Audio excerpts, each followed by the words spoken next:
বন্ধুরা, এটা হচ্ছে আসলে ওই সেই জায়গাটা যেখানে চারটা রাস্তা ভেতর দিয়ে গেছে। আমি আপনাদেরকে দেখাচ্ছি। হ্যালো বন্ধুরা, কেমন আছেন সবাই? আমি চলে আসলাম আজকে আর একটা নতুন জায়গায় আপনাদেরকে নিয়ে। এটা হচ্ছে কুমিল্লার ময়নামতি। কুমিল্লা ময়নামতি ঢুকতেই হাতের বাম পাশে একটা সাইনবোর্ড দেখতে পাবেন, সেখানে এখানকার ইতিহাস লেখা আছে। যাই হোক, আপনারা একটু পড়ে নিন পজ করে। সংক্ষেপে হচ্ছে, রাজার তিনটা মেয়ে ছিল, ময়নামতি, গন্ধামতি ও লালমতি।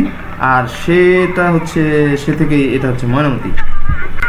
ময়নামতি ঢুকতেই দেখতে পাচ্ছি যে ঠিক গেট থেকে একটু দূরেই প্রাসাদটা, আর যে দেয়ালটা আছে প্রাচীর আর কি, সেই প্রাচীরটা কিন্তু দেখতে অনেকটা মহাস্থানগড়ের যে প্রাচীর ছিল সেটার মতো। যে গাছটা দেখতে পাচ্ছেন, এই গাছটাও সম্ভবত অনেক পুরাতন গাছ, মরে গেছে অবশ্য। আর এই যে পেছনে রানীর প্রাসাদ।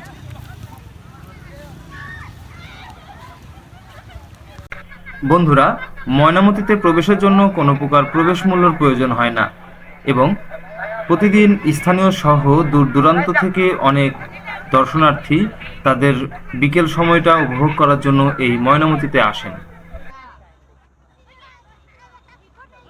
তাহলে চলুন কথা না বাড়িয়ে আমরা মূল প্রাসাদের দিকে যাই।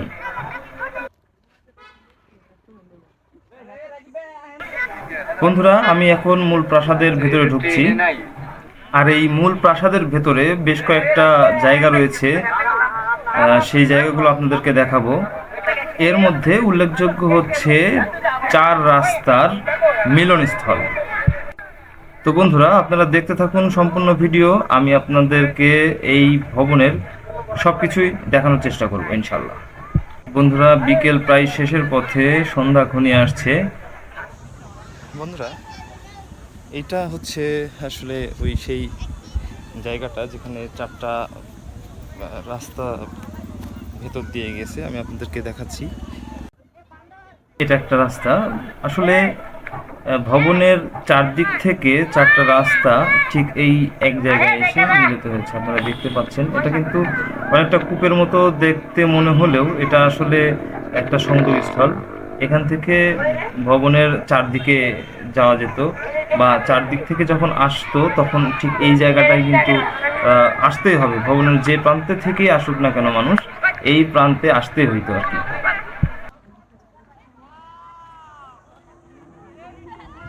বন্ধুরা, ভবনের উপর থেকে আমি চারিদিকে আপনাদেরকে একটু ঘুরিয়ে দেখাচ্ছি যে এটা আসলে কতটুকু এরিয়া নিয়ে বিস্তৃত। আপনারা দেখতে থাকুন।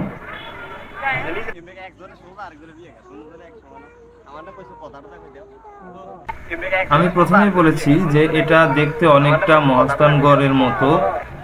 যারা মহাস্থানগড় দেখেছেন তারা আসলে এটাকে মহাস্থানগড়ের সাথে গুলিয়ে ফেলবেন অবশ্যই, কেননা এটার যে ভিত্তি প্রস্তর বা স্থাপত্য কৌশল, শৈল্পী, সবকিছুই কিন্তু মহাস্থানগড়ের সাথে মিলে যায়।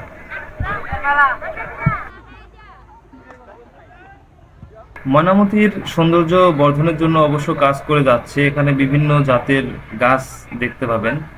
তো বন্ধুরা, এই ছিল আজকের ভিডিও। ময়নামতির ভিডিও আপনাদের কেমন লাগলো তা অবশ্যই কমেন্টে জানাবেন এবং সবাই ভালো থাকবেন। আল্লাহ হাফেজ।